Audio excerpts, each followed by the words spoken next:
Graças a paz, meus irmãos.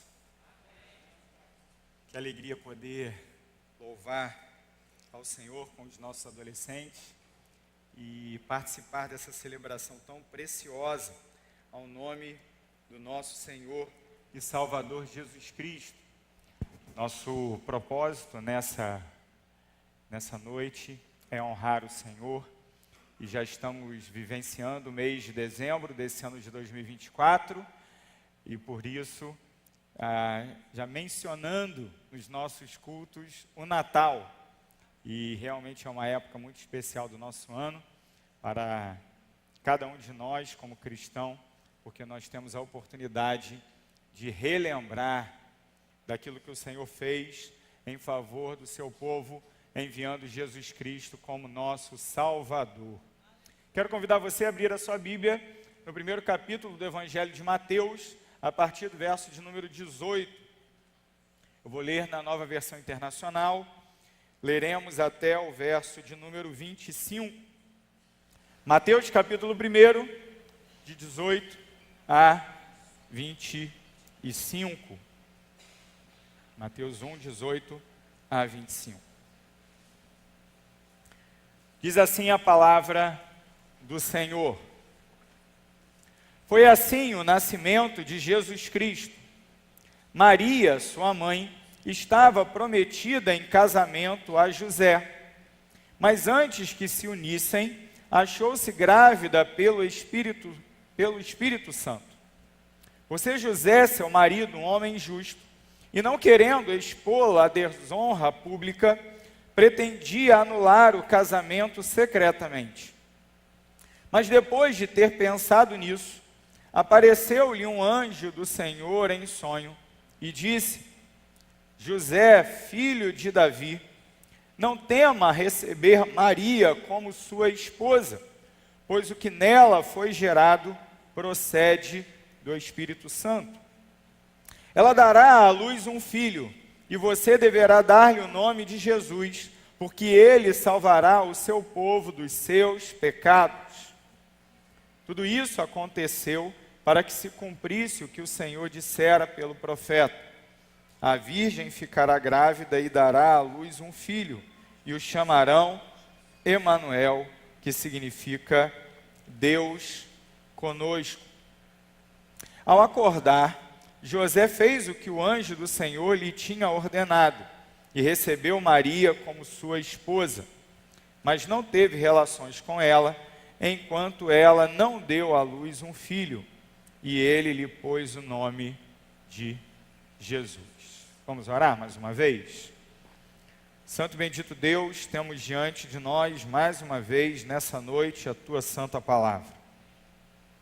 Obrigado porque podemos confiar que absolutamente tudo que o Senhor determinou que fosse registrado nas páginas da Bíblia Sagrada é fidedigno, é confiável, deve ser crido, deve ser recebido pela fé e deve moldar, ó Deus, toda a nossa vida de modo que sejamos obedientes ao Senhor. Obrigado, ó Deus, porque a tua palavra, do princípio ao fim dela, do Gênesis ao Apocalipse, aponta para Cristo Jesus, o nosso Salvador. E podemos confiar que nele temos verdadeira e perene salvação.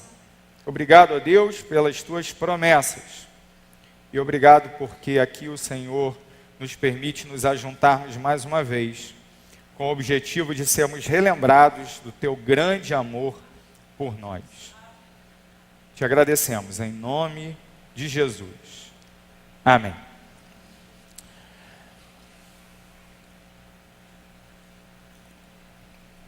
Queridos irmãos, estamos celebrando o Natal. E uma frase que marcou a minha vida alguns anos atrás, de forma muito profunda, é aquela que foi dita pelo pastor Timothy Keller, já falecido, já com o Senhor, quando ele disse que o mundo não pode salvar-se a si mesmo. Essa é a mensagem do Natal. A mensagem do Natal é que por mais que nos esforcemos, que por mais que tentemos, por mais que trabalhemos, nós não podemos comprar a nossa salvação, não podemos adquirir a nossa salvação. Às vezes alguns irmãos, até de forma bem intencionada, fazem algumas colocações como: eu vou à igreja procurar o céu, conquistar o céu, conquistar o caminho para o céu. Não é o fato de irmos à igreja ou de estarmos aqui nesse lugar reunidos em adoração ao Senhor que nos dá o direito de adquirirmos um lugar no céu, de forma alguma. Não há absolutamente nada que nós possamos fazer que nos dará o direito de entrarmos no céu ou de alcançarmos a salvação do Senhor. E é exatamente por isso que nós precisamos do Natal, é exatamente por isso que nós precisamos do Senhor Jesus, o Verbo encarnado, que tocou a nossa história, que se fez um de nós por amor da humanidade caída e perdida. O mundo não pode salvar a si mesmo. Essa é a mensagem do Natal. E o texto que nós lemos aqui, um texto ainda anterior ao momento do nascimento de Jesus, é um texto que trata exatamente isso e que aponta para isso. E de forma muito breve, queridos, eu gostaria de apontar 3 verdades acerca do Natal, o Natal de Jesus, o Natal que o Senhor providenciou, o nascimento do nosso Salvador que o Senhor providenciou para a nossa redenção e salvação. Primeiramente, queridos, do verso 18, do primeiro trecho que lemos, até o verso de número 20, nós encontramos 2 afirmações muito claras, que o Senhor Jesus, ele nasceu de forma milagrosa, miraculosa. Note que no final do verso de número 18, o texto diz que Maria achou-se grávida pelo Espírito Santo. Novamente, já dentro da visão que José tem em sonho de um anjo falando com ele, nós lemos que o que nela, em Maria, foi gerado, procede do Espírito Santo. Meus irmãos, a Escritura ela é muito clara e não cabe nenhum tipo de flexibilização aqui em afirmar, em asseverar que o nascimento do Salvador se deu através da concepção virginal de Maria. Maria, ela mãe de Jesus, ela foi feita mãe do nosso Salvador pela ação do Espírito Santo. Nós não podemos e não devemos, de forma alguma, duvidar disso. O Senhor providenciou esse nascimento milagroso, miraculoso, para cumprir a Escritura, como veremos daqui a pouco, mas também para deixar muito claro que não é a ação do homem, não é um processo regular, ordinário dos seres humanos, da humanidade, que poderia alcançar, fazer com que pudéssemos alcançar a salvação. O nascimento de Jesus é fruto de um milagre que deve ser afirmado e reafirmado hoje. Nós não temos medo de acreditar em milagres. Na verdade, todos nós somos frutos de milagres, dos milagres mais diversos. Oramos recorrentemente para que o Senhor nos socorra na enfermidade, nos socorra no momento de luto, abra portas para a sua igreja, para nós como crentes do Senhor, e clamamos e temos visto grandes respostas de Deus às nossas orações. Glória a Deus por isso, mas não podemos, meus irmãos e minhas irmãs, nos esquecer em momento algum que cada manifestação da graça de Deus, quando atende os nossos pedidos, as nossas orações, são apenas pequenos vislumbres da maior bênção que o Senhor já nos concedeu. O maior milagre que o Senhor fez por nós foi oferecer o seu Filho Jesus para morrer no nosso lugar. Jesus é um milagre e é o nosso maior milagre. Se não recebermos mais nenhuma resposta positiva de oração, se o Senhor não nos socorrer em nenhuma das nossas angústias e dificuldades da vida, está tudo bem. Está tudo bem com a nossa alma. Porque o dia que fecharmos os nossos olhos aqui nessa terra, nos encontraremos com o nosso Salvador. Ele já providenciou o nosso maior milagre. Poderíamos mencionar tantas outras manifestações da graça de Deus. Mas a maior de todas é que o Filho de Deus, o Verbo, se encarnou, se fez um de nós, habitou como nós, nessa terra, vivenciou a experiência humana, igual nós também experimentamos. Ele foi tentado, ele sujou seus pés na terra da Palestina, ele foi humilhado, ele sofreu todas as limitações, de forma absolutamente voluntária, ele não precisava disso, mas ele escolheu vivenciar as nossas limitações. Ele teve fome, ele teve sede, ele sentiu dor, ele se sentiu angustiado. Irmãos, você já parou para pensar no tamanho desse mistério? O Rei do Universo, por meio de quem foram criadas todas as coisas, sentiu angústia, sentiu falta, como nós. E tudo isso foi feito para que Ele, o Filho unigênito de Deus, que habitou entre nós de forma voluntária, vivesse a nossa realidade e ao final sofresse a nossa morte, para que nós pudéssemos experimentar a sua vida. No nascimento virginal de Jesus, nós não reafirmamos apenas uma crença antiga, ou como alguns diriam, uma espécie de mito, a fim de tentar preservar a pureza, seja do próprio Cristo, ou até mesmo, como alguns diriam, de Maria. Não é disso que estamos falando. Nós estamos falando da ação sobrenatural de Deus, que vem até esse mundo de trevas resgatar aqueles que haviam voltado suas costas contra Ele. É disso que estamos falando.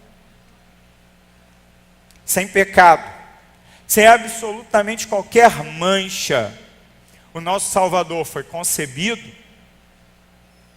Ele foi gerado na sua humanidade, Ele nasceu para operar a nossa salvação. E a segunda verdade que nós aprendemos nessa passagem, irmãos, tem exatamente a ver com a razão de Jesus ter vindo.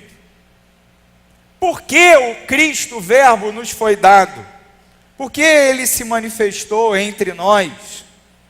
E nós vemos que o anjo diz de forma muito clara a José, José, filho de Davi, verso 20, não tema receber Maria como sua esposa, pois o que nela foi gerado procede do Espírito Santo. Ela dará à luz um filho, e você deverá dar-lhe o nome de Jesus, porque ele salvará o seu povo dos seus pecados. O nome Jesus que nós falamos e repetimos abundantemente nas nossas canções, nas nossas orações, no nosso ensino, vemos na leitura da Escritura o tempo todo. O nome Jesus em língua portuguesa vem do caminho ali do latim, que por sua vez veio do grego, Iesus. Mas é uma forma helenizada de uma palavra aramaica, Yeshua, que por sua vez também é derivada de uma palavra hebraica, Yehoshua. Yehoshua é traduzida no Antigo Testamento como Josué. E existe um personagem muito conhecido chamado Josué, inclusive ele dá nome a um livro do Antigo Testamento, ao 6º livro do Antigo Testamento, Josué. E nós cremos que o próprio Josué é o autor desse livro. Provavelmente, Josué fez também a conclusão, o fechamento do livro de Deuteronômio. Afinal de contas, ele era muito próximo de Moisés e ele era talvez ali o principal companheiro de Moisés. Personagem muito conhecido. Um outro personagem do Antigo Testamento, com o nome Josué, é o sacerdote Josué, que é mencionado em Ageu e em Zacarias, que era o sacerdote da época da construção do 2º templo. E agora mais um Josué, porque Jesus é Josué, não é? O que significa o nome Jesus? Adonai salva, o Senhor salva. O Senhor é o nosso Salvador, não há outro. O milagre da concepção virginal de Jesus, ele tem uma razão de ser. O nosso Salvador, que deveria ser concebido sem nenhum pecado, viver uma vida absolutamente santa e perfeita, como de fato viveu, ele veio para cumprir o papel de ser aquele que iria salvar o seu povo. O próprio anjo afirma isso de forma clara: você dará o nome dele de Jesus, porque ele salvará o seu povo dos seus pecados. E note aqui, queridos, que nós precisamos de salvação, não porque o diabo nos escraviza, e de fato ele faz isso. Quando estávamos mortos em nossos delitos e pecados, éramos escravos de Satanás e do sistema coordenado, gerenciado por ele nesse mundo. Éramos oprimidos pelas forças das trevas. Mas a realidade que muitas vezes nós nos esquecemos é que Satanás tinha poder sobre a nossa vida e ele nos oprimia e o mundo todo conspirava contra nós, porque nós escolhemos o pecado. A humanidade escolheu pecar em Adão. Gênesis capítulo 3, nós lemos como isso se deu, como a serpente ataca a mulher e argumenta com ela das vantagens de voltar suas costas contra Deus e tentar de fato ocupar o lugar do próprio Deus. Foi isso que aconteceu naquele bate-papo do Éden, da mulher com a serpente. O que o Senhor lhe disse? O que Deus lhe disse? Não, dessa árvore aqui não pode comer. Não, nada disso, você não vai morrer. Que história é essa de que vai morrer? O Senhor Deus disse isso para você porque o interesse dele é que você não seja tudo aquilo que você pode ser, que você não desperte todo o seu potencial, que você não viva a autonomia. Se assemelha com as tentações desse mundo, da nossa geração, não é verdade? O que nos é dito o tempo todo: seja o protagonista da sua história, faça acontecer, siga o seu coração. É o mesmo papo da serpente, só numa outra roupagem.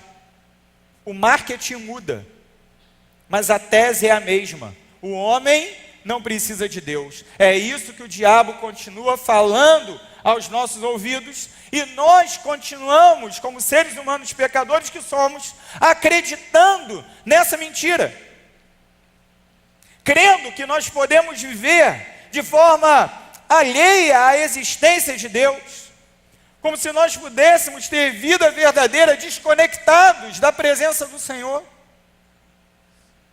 Meus irmãos, isso não pode acontecer, nunca pôde, nunca poderá. Nós somos absolutamente dependentes de Deus, não só na nossa vida física, afinal de contas, vivemos no mundo de Deus, respiramos o ar de Deus. Nada é propriamente nosso, tudo é do Senhor, e Ele nos concede pela sua graça, graça essa que também está disponível para aqueles que não creem. A providência do Senhor cuida desse mundo para que ele não se autodestrua, a fim de que aqueles que ainda não ouviram da mensagem do Evangelho tenham a oportunidade de experimentar uma graça que vai além do comum, mas que atinge o âmago do nosso coração e da nossa alma. Deus, ele disponibiliza para a humanidade uma salvação, uma graça salvadora, uma graça que nos arranca da origem dos males da nossa vida, que são os nossos próprios pecados. Por que há tanta maldade no mundo? Por que há tantos problemas? Por quê? E a resposta é: por causa de mim, por causa do meu pecado. Eu escolhi cair. E todos nós, como raça, escolhemos cair no pecado em Adão. Por isso estamos todos mortos em nossos delitos e pecados. Ou melhor, estávamos mortos, porque já nasceu o Redentor. E o seu nome é Adonai Salva. O Senhor salva. Jesus. Yeshua. Yehoshua. Do próprio nome Jesus. Nome esse que invocamos, que clamamos. Muitas vezes, quando enfrentamos as dores mais profundas da nossa alma, é no nome de Jesus que nós encontramos refúgio, porque somente Ele pode me salvar dos meus pecados. Em terceiro e último lugar, eu prometi que ia ser breve. Vocês não acreditaram, eu sei.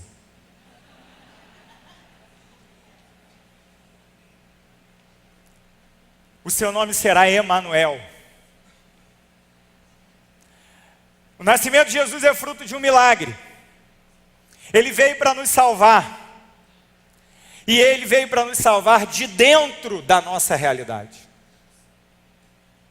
Tocar a nossa realidade e nos arrancar de dentro dessa realidade repleta de dor, de maldade, de sofrimento, tudo isso fruto do nosso próprio pecado. Verso 22, verso 23. Tudo isso aconteceu para que se cumprisse o que o Senhor dissera pelo profeta. E note aqui, queridos, que o texto ele volta para o narrador. Não é mais fala do anjo. Aqui é texto de Mateus, que reflete a visão da igreja, do povo de Deus e da própria tradição apostólica, porque Mateus era um apóstolo, acerca de quem era aquele que nasceu, o Cristo, nosso Salvador. E o que o profeta disse? A virgem ficará grávida e dará à luz um filho e o chamarão Emanuel, que significa Deus conosco. Quando você leu a nota de rodapé aí da sua Bíblia, ou aquelas referências cruzadas que tem na lateral, você vai verificar que aqui nós temos uma citação direta de Isaías capítulo 7, verso 14. E a expressão Emanuel, esse nome Emanuel, ele volta no profeta Isaías novamente no capítulo 8. 2 vezes ali pertinho. A pergunta é: quem é esse Emanuel? Aí você vai falar: já sei, está escrito aqui, Mateus já disse, é Jesus. O Emanuel é Jesus. E ele já até explica, né? Emanuel significa Deus conosco. Está resolvido, fácil. Mas é muito interessante, irmãos, quando nós voltamos lá no texto do profeta Isaías, e nós encontramos ou revisitamos os momentos em que o nome Emanuel é usado ali pelo profeta, nós perceberemos que esse nome está vinculado a um evento histórico. Na verdade, ao reinado, ao governo de um homem em específico, o rei Acais. Eu não vou aqui desenvolver toda a questão da história do antigo Israel, mas eu quero apenas deixar essa informação para você para destacar o seguinte: O Senhor Deus, Ele sempre se manifestou em atos salvadores no decorrer da história. Desde o momento em que o homem caiu em pecado, Deus, Ele se revelou Salvador. Não é verdade? Quando você volta em Gênesis capítulo 3, e curiosamente, no mesmo verso 16, aí não é João 3,16, mas é Gênesis 3,16, você vai ler lá no primeiro livro da Bíblia, que desde o momento em que o homem caiu, Deus deixou uma promessa de que haveria um filho de uma mulher, que esmagaria a cabeça da serpente, e que a serpente somente conseguiria lhe ferir o calcanhar. O que é isso? É Deus dizendo, apesar da sua iniquidade, apesar de vocês se voltarem contra mim, o Senhor diz, o meu amor é tão grande, que eu já lhe prometo, agora, diante do seu pecado, da sua desobediência, garantir para vocês verdadeira e grande salvação. Não, queridos, porque nós merecêssemos. Nós somos salvos pela graça de Deus, Ele se manifesta para nos salvar. Ele oferece a redenção em Cristo Jesus, não é porque nós somos amáveis, mas é porque Ele é amor. Ele nos ama. E por isso, do céu, o nosso Redentor, o nosso ungido, o nosso Salvador, o nosso noivo, veio nos buscar. Mas Ele faz isso tocando a nossa história. Como diante da história de pecado, de iniquidade, de rebeldia de Adão, Deus promete a redenção ali ainda no Éden. Da mesma forma, quando um povo, ou melhor, uma família, que ainda nem era um povo, apenas uma família, passa fome e por causa disso está diante da possibilidade da extinção. Deus envia através da traição dos seus irmãos um Salvador, José. O irmão desprezado, o irmão vendido como escravo, mas que abre uma porta para que no Egito a descendência de Jacó não morra. Ali eles são feitos escravos. E como escravos, eles estão mais uma vez em risco.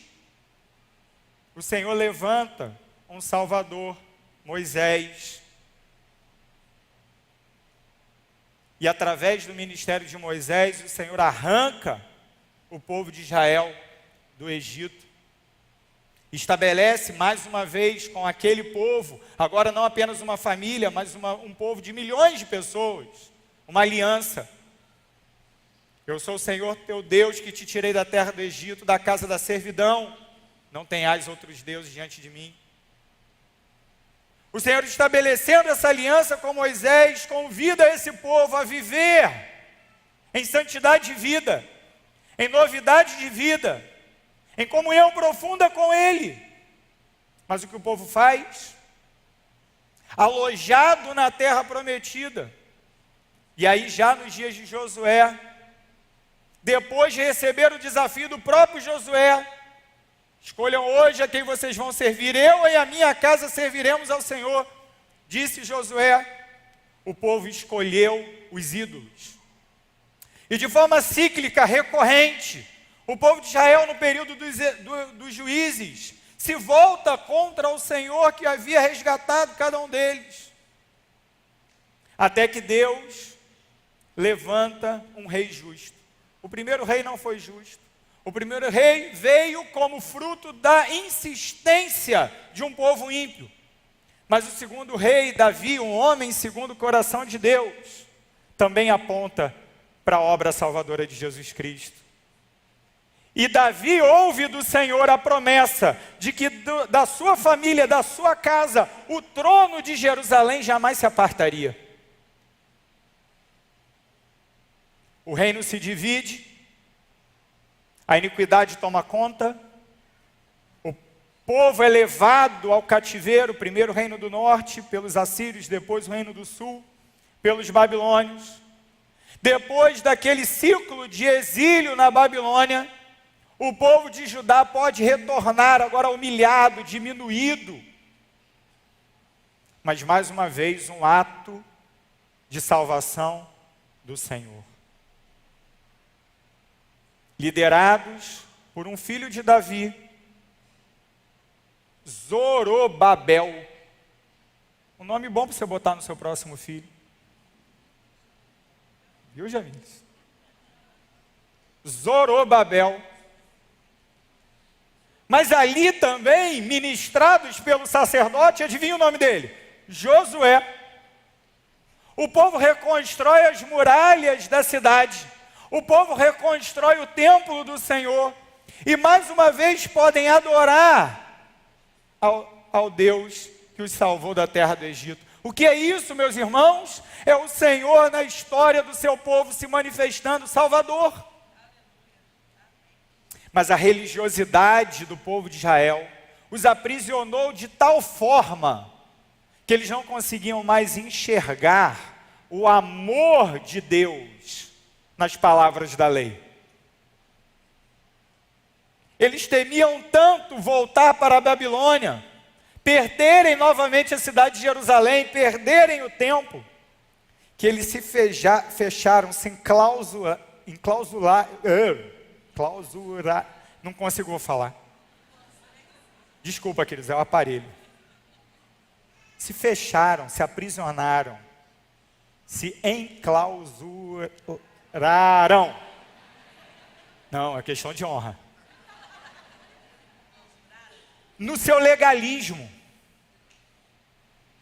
numa religião gelada, numa religião que reivindica direito a Deus, ao invés de viver em submissão sincera, em adoração genuína. E esse povo, é esse povo que vive com Jesus, que recebe Jesus. E o apóstolo João diz acerca desse povo: veio para os que eram seus, mas os seus não receberam. Mas todos quantos o receberam, deu-lhes o poder de serem feitos filhos de Deus. Deus conosco. Deus conosco. Ele vem. Ele vem porque nós não iríamos até Ele. Ele vem porque nós não poderíamos ir até Ele. Mas Ele veio. Ele já veio. O texto termina dizendo: ao acordar, José fez o que o anjo do Senhor lhe tinha ordenado e recebeu Maria como sua esposa. Mas não teve relações com ela enquanto ela não deu à luz um filho, e ele lhe pôs o nome de Jesus. O que a reação de José nos ensina e nos desafia a fazer agora, nesse momento? Reconhecer que a nossa salvação é fruto do milagre da graça de Deus. Reconhecer que só Jesus pode nos salvar. Reconhecer que Deus, mais uma vez, de dentro da nossa história, nos arranca das nossas mazelas e nos convida à novidade de vida. José entendeu isso. Ele obedeceu. Ele se submeteu. Ele não se preocupou com o que os outros iam pensar, ele não se preocupou com a sua honra, ele não se preocupou com a opinião das pessoas, ele simplesmente obedeceu. Nesse mês de dezembro, nessas celebrações tão belas do Natal, nós não devemos nos esquecer que nós não poderíamos salvar a nós mesmos, mas que o Senhor já providenciou para nós mais perfeita salvação. E diante disso, façamos como José. Deixemos Jesus entrar na nossa casa, na nossa vida, no nosso coração. E arraigados nele, firmados nele, vivenciemos, desenvolvamos a nossa salvação com temor e com tremor. Santo e bendito Deus, obrigado